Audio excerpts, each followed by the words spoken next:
The date is April 15, 2022, and an anime titled Summertime Rendering has just started airing. At first glance, it carries the feel of a slice of life anime with a light-hearted and simple story. But it quickly transforms into a captivating narrative that is both intriguing and engaging. A gripping mix of supernatural elements, mystery, and psychological drama unfolds, making it impossible to stop watching. However, the issue with the anime arose outside of the show itself when Disney Plus announced that it would premiere exclusively in Japan, with no way to watch it internationally and without any promotion of its existence. Essentially, it was placed in the infamous Disney jail, much like other anime before it. Despite this, thanks to piracy and the efforts of any tubers creating videos about it, Summertime Rendering gained notable popularity and was regarded one of the best anime of 2022. Yet, it could have achieved even greater success. If Disney had simply released it worldwide and properly promoted it, it wouldn't be just a somewhat known anime. It could have been a global sensation. This is the anime masterpiece Disney destroyed.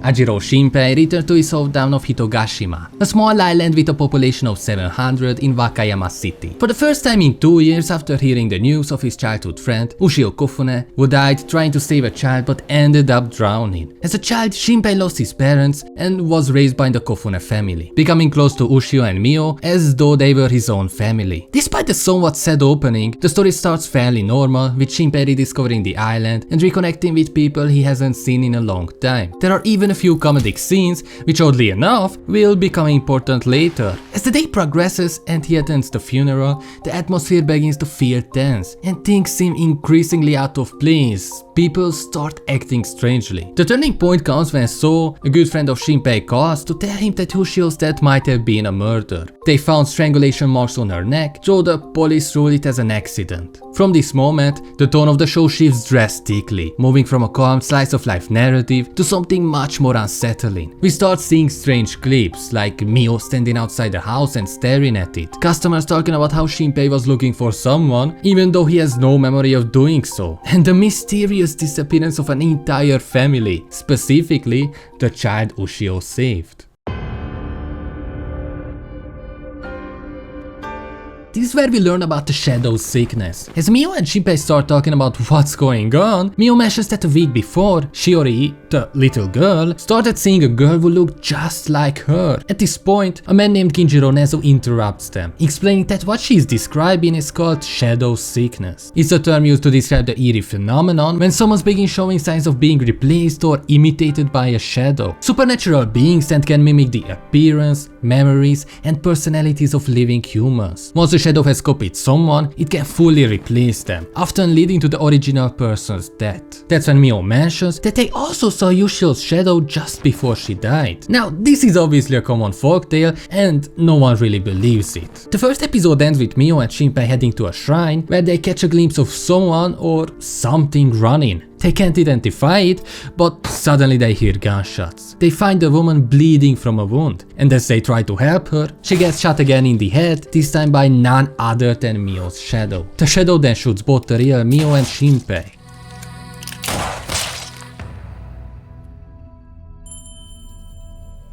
Causing him to return to the boat where the anime began. What the fuck just happened? When I saw this scene for the first time, I jumped out of my seat, something I had never done before or since. While the premise is definitely not unique in the slightest, we have many other time traveling anime out there, the execution is flawless, the pacing is amazing, and it sets up so many different questions early on that I really like. Questions like, what can these shadows do? Who is she? Are there people living among us who Are there people living among us who are actually shadows? What happened to Ushio? Watching it is unsettling and sad, but also really intriguing because you never know what's going to happen. It's pretty common for anime to be confusing from the get-go, but it's hard to execute something that also somehow makes sense, and Summertime Rendering is able to achieve that. This first episode was incredibly well received, at least by the few thousand people who somehow heard about it. On one hand, the story was confusing yet interesting, and on the other hand, it looked incredible. The character designs are cool, the backgrounds are vibrant and colorful, and the shots are unique. There was no point when I didn't feel incredibly impressed by it. But this anime is also incredibly complex, an unpredictable mystery that leads to a very satisfying and fresh experience, with a strong psychological aspect shared by both the protagonist and the antagonist. In this story, we don't just witness a mystery but also a constant battle of wits between two minds, each trying to outsmart and break the other to achieve their goals. From this point forward, the video will contain heavy spoilers, so if you haven't seen the anime yet, please watch it first and then come back if you are still interested. Before diving into spoilers though, I want to do a quick recap of the next episode to highlight something the anime constantly does that I found super cool. Here on, Shinpei quickly realizes that whatever happened to him wasn't just a dream, as events that occurred before start repeating. Mio falls into the water again, and the funeral plays out the same way. However, this time instead of talking with So, he goes outside, where, as we saw earlier, he notices Mio staring at the house. That's when once again, the police officer shows up to ask what she's doing, but now we see that she brutally murders him and turns him into a shadow. But Shinpei is absolutely terrified, they have no idea he's there. Well, at least not until...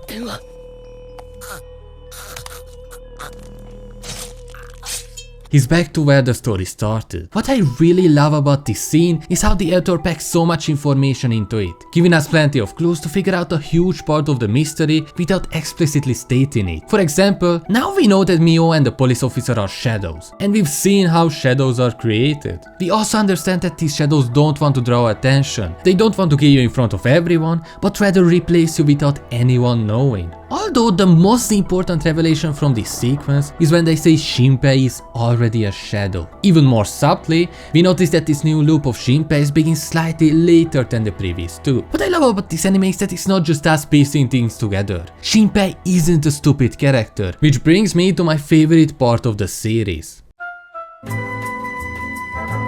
Throughout the anime, we are introduced to a handful of characters, and it's always challenging to make viewers care about them, especially in a relatively short series. If the characters aren't interesting or engaging, we as viewers will have less incentive to follow their story. But if the opposite is true, we are eager to observe their every move and become invested in their fate. This is one of the strongest aspects of summertime rendering. The main character we follow is Shinpei, an extremely well-written protagonist. I absolutely love time travel anime, but Shinpei stands out among all the other main characters. He isn't portrayed as an absurd super genius or an unrealistically edgy character. Instead, he's a normal person with intelligence who can calmly make difficult decisions. This is what makes him appealing and compelling as the lead. He makes decisions that a viewer would expect someone to make if they were stuck in a time loop with clone enemies. For example, he takes videos to prove the existence of these clones and quickly learns in a few loops how to tell them apart. He doesn't make rash decisions or allow the shadows to manipulate him emotionally. He always considers the best moves he can make in his situation, thinking about the most effective ways to defeat the shadows and protect his friends. Shinpei is quick on his feet, capable of long-term planning, and doesn't let his emotions cripple him at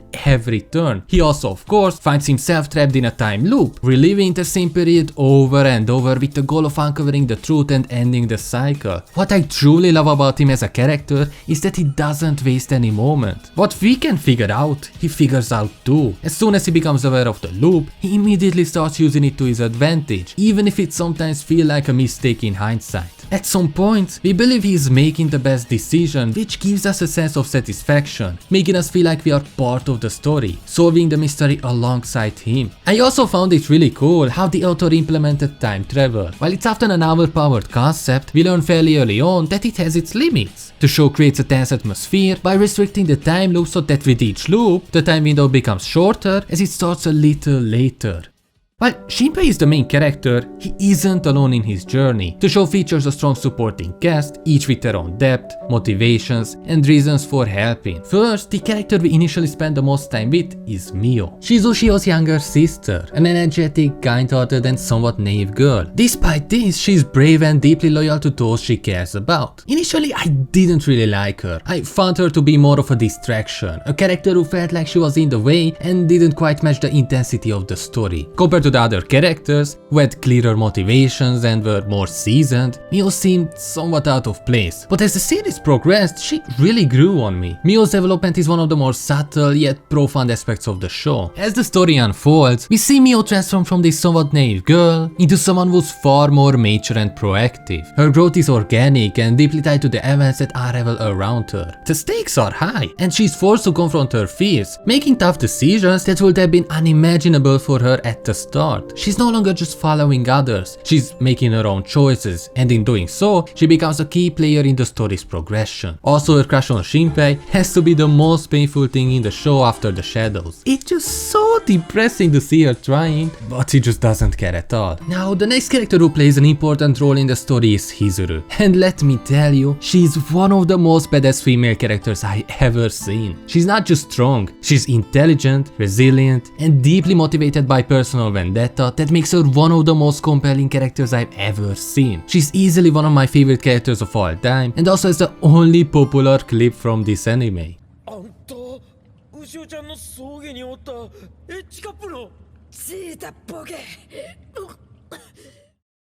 She lived on the island as a child, but later left to become a novelist. Now she has returned to avenge her younger brother, who was killed by a shadow. Hizuru is the most impactful character in the first half of the story, thanks to her extensive knowledge about the shadows. We initially see her as a really strong character, wielding her shotgun and massive hammer. However, what makes her stand out for me isn't just her incredible strength, but also the way she approaches every situation with the analytical precision of a detective, piecing together clues and forming strategies in a way that feels realistic. It's a common trope in anime to have extremely smart characters, but their actions often don't make much sense, leading to the opposite effect. With Hizuru though, everything she does makes sense. She approaches things in a way that we might if we were in a similar situation. Although obviously what makes her interesting is that she basically fused with his brother's shadow that gives her this insane strength. And also this sense to see a bit into the future, which is so well executed. Initially, I wasn't a huge fan of the idea of her being fused with her brother,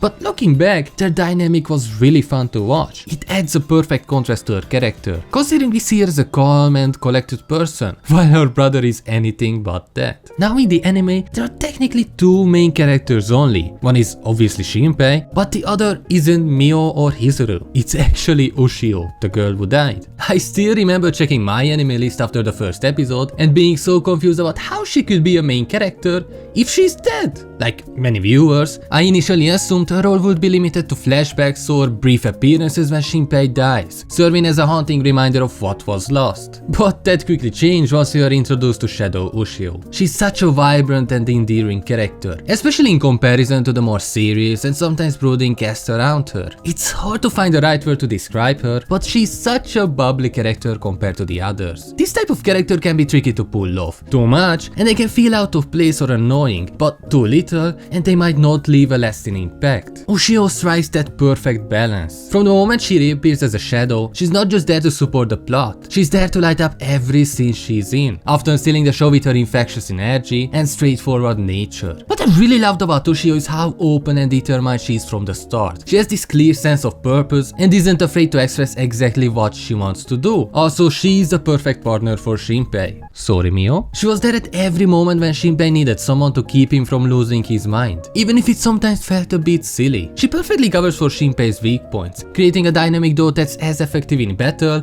as it is in heartwarming moments. If Shinpei struggles in a fight, Ushio steps in with her unique abilities, turning the tide in their favor, and if there is a challenge she can't overcome, it might just fall under one of her strengths. Ushio is also probably the only character who brings a level of humor into the show. Sometimes she comes off as a complete idiot, but thankfully in a cute and endearing way that never feels forced. Her playful antics and occasional silliness add layers to her character, making her more relatable and human. Well, as much of a human as a shadow can be. There are also a few other characters who played important roles in the story but weren't as much of a focus. Obviously there's So and Tokiko. So is a reliable childhood friend, someone who brings logic and stability to the group, but his storyline often feels overshadowed by the larger narrative. Tokiko on the other hand is more complex than she initially appears. Her involvement with the shadow adds layers to her character, but despite the intrigue surrounding her, I found myself somewhat disconnected from their family drama. If there is one storyline I wasn't a huge fan of, it was definitely theirs. It wasn't bad by any means, it's just that I couldn't fully invest in the subplot involving their mom. Then there's Nezu, a hunter who is an amazing character. I genuinely wish the story had focused a bit more on him. It's one of those cases where less screen times leave you wanting more. This brings me to the only issue I have with how the story explored its characters. While Summertime Rendering does a fantastic job with its main cast, we don't get quite as much depth on some of the supporting characters to truly flesh them out.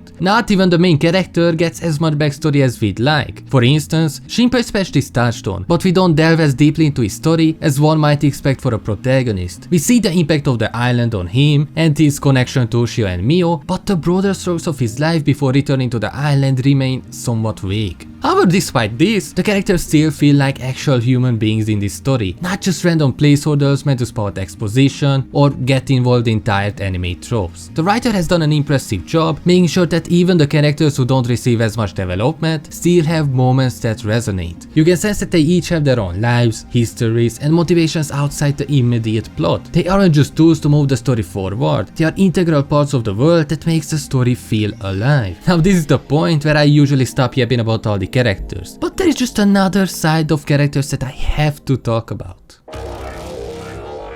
Villains are probably the most common, yet hardest characters to get right. Often their goals feel silly and unengaging. Sometimes they don't get as much spotlight as I would like, and other times they are just too over the top. If I had to pick one thing that Summertime Rendering does better than any other anime, it would have to be the villains. Both Haine and Shide made for great antagonists, as did the shadow versions of the main characters. Like Shinpei, I really appreciated that these villains weren't dumb and didn't miss the obvious. They noticed all the weaknesses that Shinpei had, the same ones viewers would have noticed, and found ways to consistently outmaneuver him despite the time loops. They also had compelling motivations for their goals, even if these motivations wouldn't necessarily apply to someone like us. The mind games between the protagonist and the antagonist, the realistic portrayal of these characters, and the depth given to several cast members made the characters stand out strongly and kept the viewers engaged with the series. Usually, a time-looping protagonist has the advantage of gaining experience and knowledge in any situation without anyone else knowing about the loops. But these monsters not only know about Shinpei's looping, they can also gain all the experiences gained once they make a copy of him. There is no room for him to abuse his save point carelessly, which makes the shadows all the more terrifying. The shadows are smart and tactical, as shown by their decision to keep him alive until their plans were complete, knowing that each loop only gives him more of an advantage. They are much scarier and more chilling than your usual body snatcher. What I found most wild was when they figured out that he was time traveling and straight up spawn camped him. It was wild to see him die almost instantly. They are also just fucking terrifying. Although they seem super strong, I appreciate that they have actual weaknesses and they don't just lose because of something silly like the power of friendship. And the episode that represents that perfectly is also a fucking masterpiece. The best episode by far has to be episode 15, a turning point in the series where several crucial plot points are revealed. It's a masterclass in combining action, plot development, and emotional depth, making it one of the most, if not the most memorable episode in the series. From the opening scene to the final moments, the tension never lets up, pulling the viewer deeper into the mysteries that have been building up since the beginning. One of the most significant aspects of this episode is how it delves deep into the series' overarching mysteries, providing answers that dramatically shift the direction of the story. We finally get clarity on the nature of the shadows and their connection to the island, with revelations that change everything we thought we knew. This isn't just a simple plot twist, it's a recontextualization of the entire series up to this point, adding layers of complexity to the narrative. It's probably the most tense episode of the anime, as it's also the last time Shinpei can loop. If he dies after this, he won't be able to loop anymore. The build-up is incredible, but what makes it so beloved is that it showcases what both the protagonists and antagonists are truly capable of. We see Shinpei push to his limits, both physically and mentally, as he tries to outthink the shadows, while we can also experience just how ruthless these shadows can be in full force, making it clear that they are not just obstacles to overcome, but true threats with their own complex motivations. The directing is also amazing, and the visuals are crisp and dynamic, especially during the action scenes, even though it was an outsourced episode. But it's not just this episode that looks incredible. The entire anime is is absolutely gorgeous, not just in terms of animation, but also in character design, backgrounds and camera work. When it comes to the fight scenes, I absolutely loved how dynamic they are, even though most of them were done by freelancers. What stood out the most though is the camera work. I love the variety of angles they use. It's not just a typical back and forth focus between characters, but actually shows a lot of creativity. The only thing I found not as outstanding is the music. It's not bad by any means, and most of the songs in the video are from the anime, but they just didn't stand out for me. What really shined though were the voice actors. I love that they have a unique accent. Even if you don't understand Japanese, you can hear it, which is so much fun. It truly shows how talented a lot of these people are. Overall, it's really hard to find anything to complain about, but there might be something a few people didn't like that much.